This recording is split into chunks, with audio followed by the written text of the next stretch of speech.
Почитувани гледачи, добра вечер. Добредојавте во најновото издание на Трета порта, интернет политички магазин.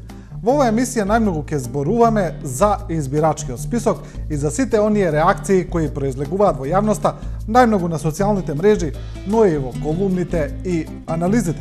Имено, откако Државната изборна комисија направи избирачкиот список да биде достапен и граѓаните да можат онлайн да видат дали се наоѓаат на избирачкиот список, дојде до вистински хаос и бура во јавноста. Се повеќе доаѓаат приговори и забелешки и откритија за адреси на кои има запишано многу повеќе гласачи отколку луѓе што живеат или за некои луѓе кои воопшто не постојат на тие адреси. Почнуваме со тие реакции, одиме со една информација од Државната изборна комисија, која вели дека, според неофицијални информации, досега има 1500 пријави за избирачкиот список. Еве го тој текст. Според неофицијалните информации од понеделникот, кога беше ставена апликацијата за пријавување спорни податоци до вчера, во ДИК стаселе 1500 пријави од граѓани за проблематични записи во избирачкиот список. Тие пријави стручните служби и членовите на ДИК треба од денеска да ги разгледуваат. Во однос на вкрстената проверка, според неофицијални информации, до крајот на неделава треба да има првични наводи за спорните гласачи, што потоа исто така ќе ги разгледуваат стручните служби и членовите на ДИК. За спорните гласачи ќе се бараат информации од институциите, а членовите на ДИК ќе решаваат и кои случаи ќе подлежат на теренски проверки. За сега не може да се каже колку гласачи ќе бидат предлог на теренска проверка, а проценките се дека се движат од 100.000 до 500.000 гласачи.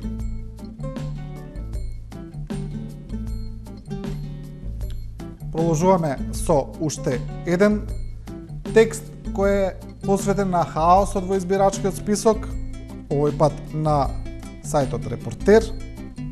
Насловот е "Преполните станови открија зошто сме имале 1.800.000 гласачи на 2 милиони народ".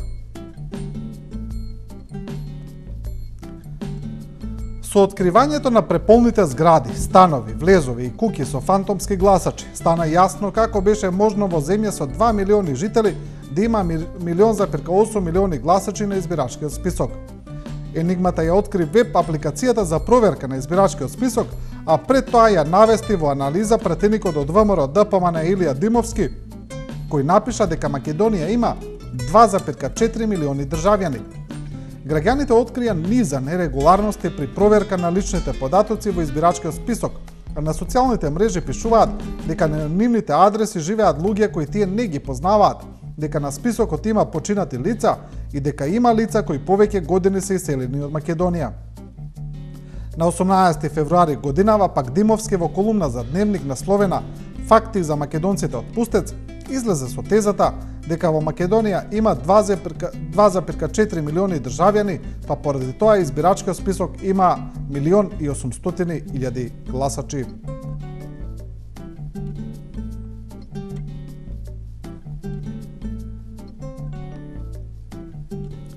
Прилично интригантен текст и интригантна колумна има новинарот Ерол Ризаов, која е насловена со листа, но една друга листа, многу попопуларна.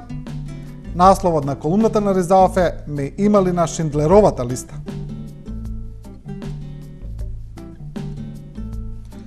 "Ме имали на избирачкиот список" е најновата компјутерска забава во Македонија. Фалсификатите на нелегитимната власт служат за играње мајтап со фантастичните откритија за тоа колку било лесно со години да се победува на избори. Кликнуваш на избирачки список, ги ставаш своето име и презиме и играта почнува. Те има или те нема на Шиндлеровата листа, дознаваш за миг. Ако те нема, одиш на втора варијанта, ја впишуваш точно адресата на живење, каде те чекаат нови изненадувања. Некаде со 5, некаде со 10, некаде со 50 и кусур фантомски станари ја делиш куќата кои никогаш не си ги видел. Хорор со духови. Ако сите нив ги има, а тебе те нема, одиш на трета мајка и го впишуваш твојот матичен број и оп, гледаш на екранот нови чудеса. И тука ако те нема, не постоиш. Ако пак те има, Ти си спасен како евреите од списокот на Шиндлер, кои не завршиле во концентрационен логор. Избирачкиот список во Македонија на подбишега се вика Шиндлерова листа.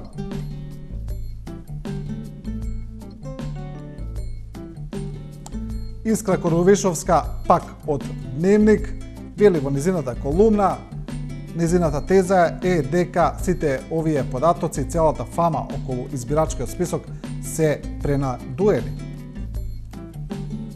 Колумната на Коровишовска е избирачкиот список без нејасноти. Еве еден дел од текстот ќе видиме. Но сите резултати од пребарувањето беа еднакво повод за да се истурат обвиненија за изборни манипулации и да се калкулира со број на фантомски гласачи, најмногу од СДСМ, но тоа не е ништо ново. Тие речиси по секои избори како излегле со победени обвинуваат за изборен фалсификат преку манипулации со списокот, но не наведоа конкретен доказ, не покренаа никаква постапка, односно не посочија делови од списокот што за нив се спорни. Настрана политичките пресметки на дневно ниво, односно кому му одговара или да не излекува провокација од ваквата ситуација, во прашање избирачкиот список и негово прочистување, поради што првенствено беше и одложен изборниот датум за 5 јуни. Тоа е колумната на Искра Коровишевска. А спорни гласачи, фантомски гласачи или непостоечки гласачи се најдоа и на адреси на пратеници од владеачката ВМРО ДПМН. Некои од нив излегува со деманти, вела дека тоа не е точно, а пратеникот Павле Трајанов, кој е поранешен министар за внатрешни работи, вели дека крупна манипулација направена токму од самото министерство.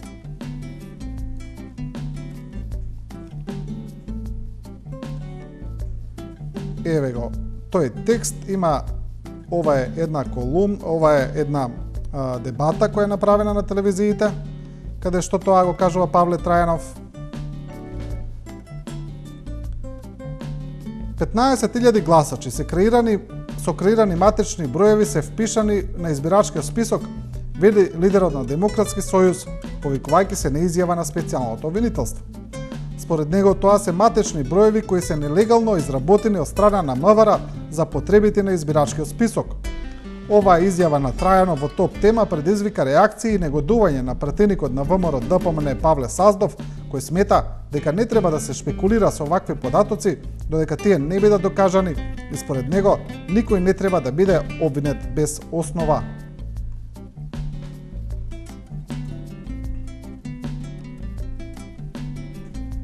Владеачката ВМРО ДПМН одржа и пресконференција посветена на избирачкиот список, каде токму пратеникот Павле Саздов вели дека Државната изборна комисија и Министерството за внатрешни работи треба да ги расчистат нејасноти околу избирачкиот список.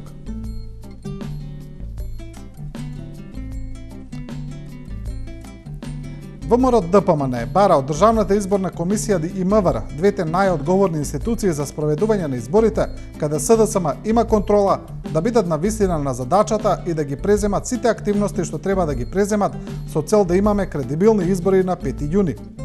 СДСМ и Зоран Заев немаат никакво оправдување за поразот што им престои. Ова на денешната пресконференција во седиштето на партијата го изјави пратеникот во Македонското собрание Павле Саздов.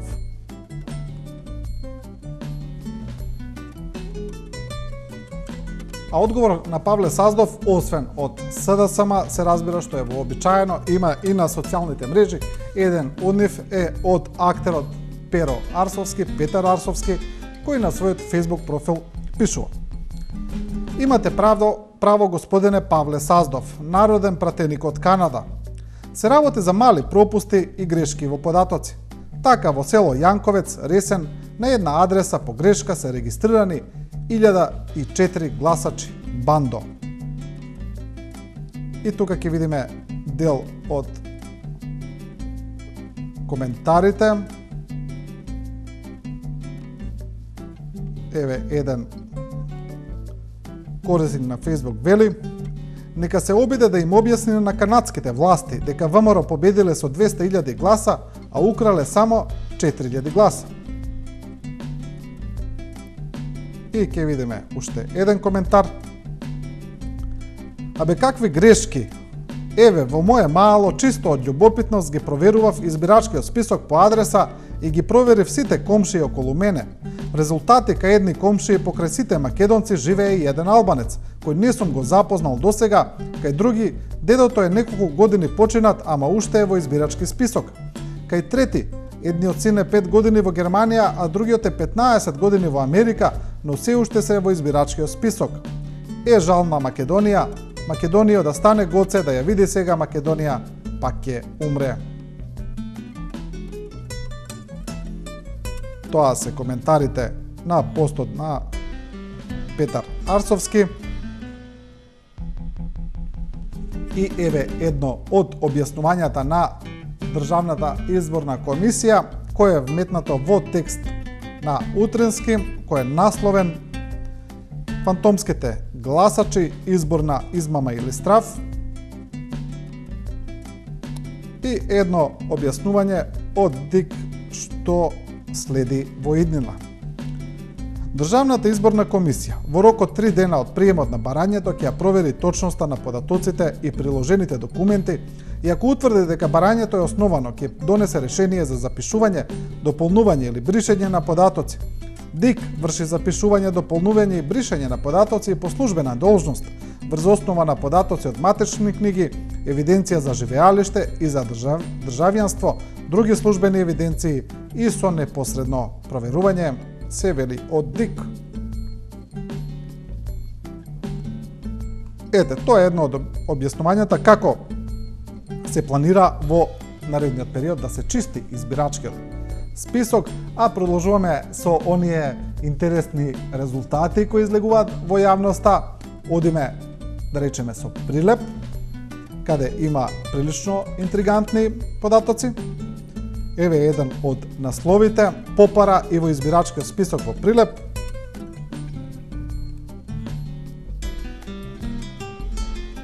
На адреса од скоро напуштена и во употреба и се уште ненаселена зграда со социјални станови во прилепската населба Точила, според избирачкиот список регистрирани се 23 гласачи. Оваа зграда е проект на Министерството за труд и социјала, а со неа располага општина Прилеп. Ете, тука се ставени тие податоци.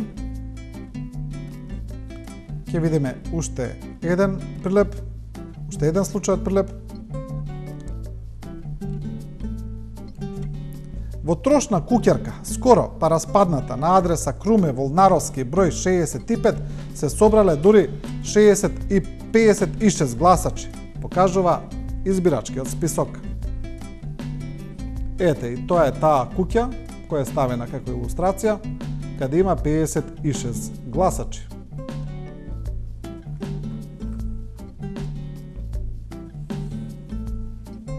А кога се зборува за небулозите во избирачкиот список, дел од новинарите велат дека не мора по секоја цена да значи дека тоа се тие фантомски гласачи и дека тие луѓе се ставени тамо само за манипулација со изборните резултати.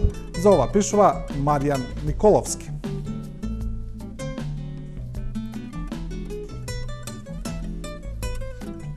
Колумната на Николовски е насловена Нешто потенцирано.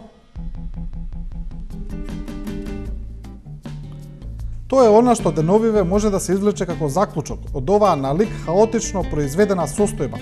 Опозицијата жестоко ги форсира фантомите, власта некако штуро се брани. Една работа во моментот е јасна и таа најитно мора да се расчисти. Во избирачкиот список нешто не е како што треба, барем според она што може да се види, а тоа е дека на многу адреси има повеќе од нормално логичниот број станари. Но кои се тие луѓе?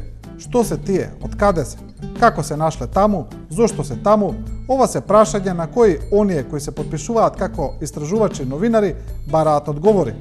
Оние пак се во улога на манипулатори сервираат веќе подготвени одговори.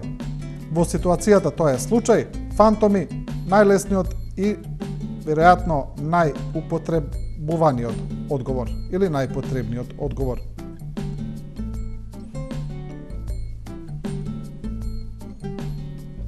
Тоа е колумната нешто потенцирано. Продолжуваме со уште интересни примери. Еве еден објавен од телевизијата Телма дека на местото на зградата на полицијата во скопската населба Лисиче има регистрирано 40 гласачи. Еве го тој текст.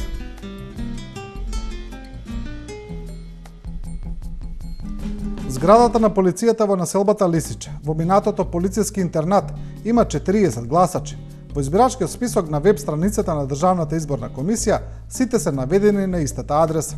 Станови нема, има канцеларии и други простории за потреби на полицијата. Нејасно е откаде во овој објект во државна сопственост кој представува сектор за прекршоци се наведени жители со право на глас. Дали се работи за лица кои не се одјавени над 10 години од таа адреса или па како и во случајот со други објекти во државна сопственост, на таа адреса биле издавани лични документи со наведено живеалиште за известен број на луѓе, можеби по примерот на лицето од Пустец, останува нејасно.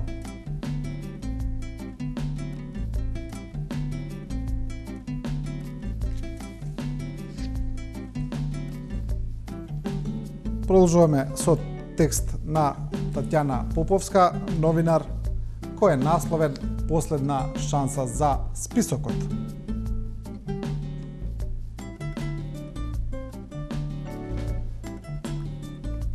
Неточностите, вметнатните гласачи од Пустец, измислените влезови, распоредувањето на гласачи по потреба се веќе констатирана работа. Она на што треба сега надлежните, односно ДИК, да се сконцентрираат е начинот на прочистување на избирачкиот список. Како тоа ќе се реализира? На кој начин ќе се бришат гласачите од Пустец? Дали ќе им се поништат личните карти? Има ли законска основа за тоа? Како ќе се проверуваат сомнителните адреси? Кој ќе ги проверува? Ќе има ли за теренските екипи претходна подготовка? Се прашања на кои ДИК треба да даде одговор.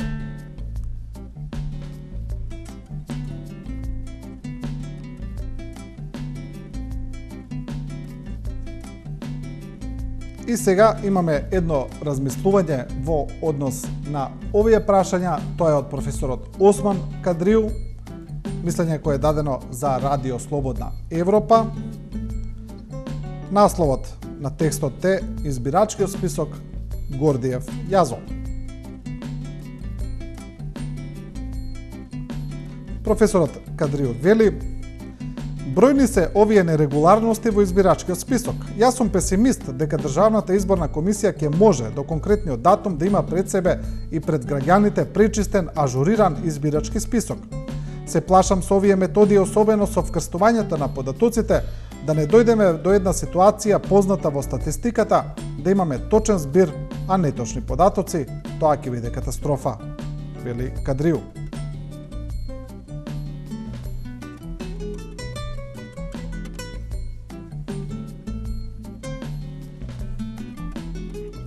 Тука некаде завршуваме со избирачкиот список, одиме со останатите теми. Една од нив е неизбежната специјална обвинителка Катица Јанева. Сега во однос на прашањето кои се поврзани со специјалното јавно обвинителство зборува универзитетскиот професор и поранешен председател на Македонското собрание Саво Климовски.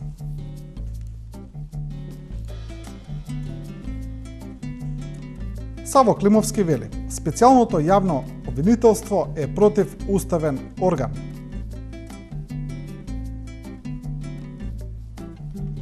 Најпрво, не знаеме што има во специјалното јавно обвинителство. Може и СЈО да манипулира како сака, нема архивски број, не знаеме што е заведено таму. И СЈО се јавува како соучесник во сета оваа драма во која се ставени сите граѓани, бизнисмени од сите сфери на општествениот живот. Ставени се во една психички ненормална ситуација и создава состојба на општа шизофренија.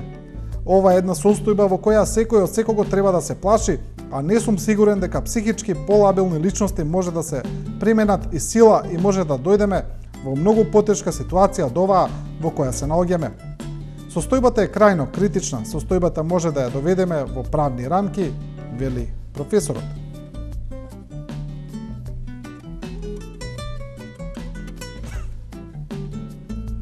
Сега на оваа колумна има одговор од друг универзитетски професор, тоа е професорот Љубомир Фрчковски, поранешен министер, кој пишува за Уставот.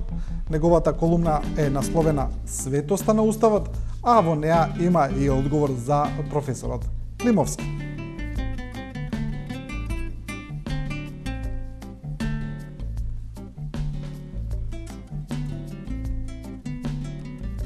Професорот Фрчковски пишува: Не можете да останете равнодушни кон ваков лик, драги мои.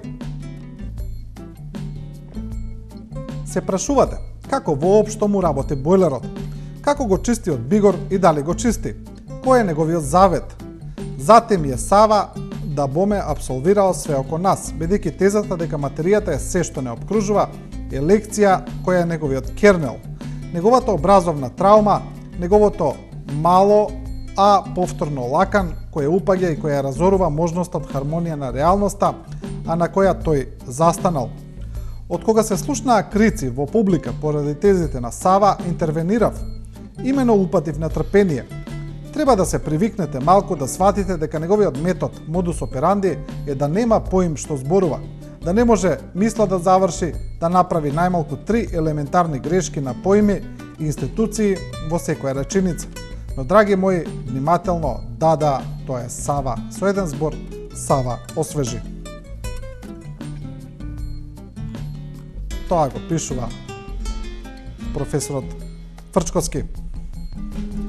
Емисијата продолжуваме со останатите теми. Една од нив е и неизбежниот Питер Ван Хауте, посредникот во преговорите, кој сега повторно упатува порака на владата и вели јасно и гласно екстерно за владата. Ван Хауте повторно го прави со неговите фамозни мачки, кои го објавува на Твитер и вели: ајде да воведеме екстерно тестирање за владата.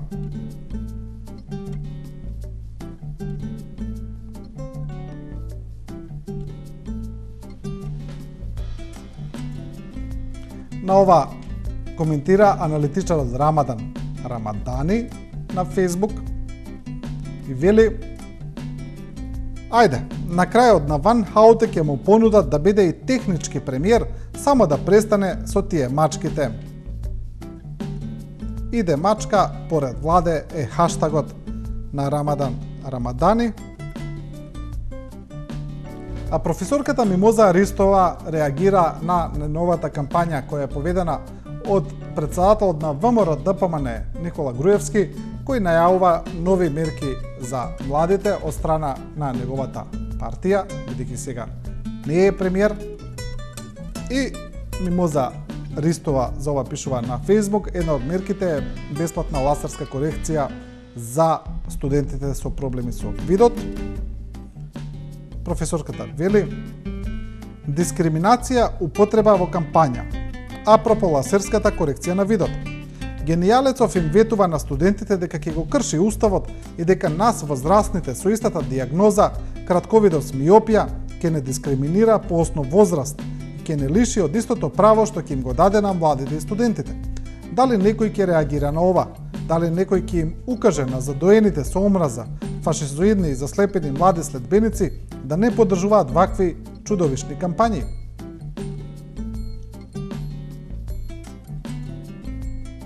Тоа го пишува професорката Ристова. И емисијата ќе ја завршиме со две интересни, би кажал, новинарско-естрадни содржини. Една од нив е дека познатата српска пејачка Јелена Карлеуша реагира на колумна која е напишана од страна на Драган Павловиќ Латас, објавена во Вечер. Таа колумна е напишана пред неколку недели, но Јелена Карлеуша реагира сега. Првин да ја видиме колумната на Драган Павловиќ Латас.